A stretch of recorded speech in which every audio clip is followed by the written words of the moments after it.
How does your day begin? For most, it is a surrender.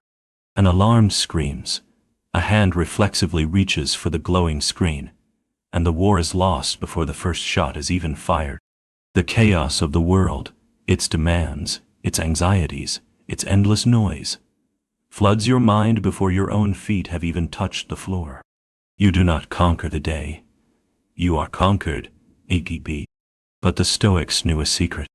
They knew that the first hour of the day is the rudder for the remaining 23, and in the sacred silence of the morning, they forged a victory for the entire day's battle. Here's how you must use morning solitude to win the war within. First, you must understand the nature of this first battle. The moment you wake, two versions of you are at war. There is the higher self, the commander, the part of you that desires discipline, growth, and virtue. And there is the lower self, the traitor, the part that craves the comfort of the warm bed, the cheap dopamine of the screen, the path of least resistance. The first act of your day determines who is on the throne. To hit snooze, to scroll, to react, this is to hand the crown to the traitor. You must choose to stage a coup. You must conquer the dawn.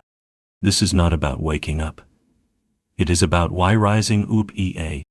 It is a declaration of sovereignty over your own consciousness. Second, you must enter the council chamber of silence. Before the world can give you its opinion, you must form your own. This is the purpose of solitude. You must carve out a space, even if it is just 15 minutes, where the only voice you hear is the voice of your own reason. This is not empty time. This is a council of war. You take up your journal, your pen a sword, and you prepare for the day's campaign. Here, you practice the sacred arts. You perform a premeditatio malorum, the premeditation of evils. You look ahead at the coming day, and you anticipate the challenges, the difficult meeting, the frustrating task, the potential for insult or setback. You do not do this to create anxiety, but to rob these events of their power to surprise you. You plan your virtuous response. For each challenge, you write down how your higher self, the ideal Stoic, will respond. With patience, with courage, with justice.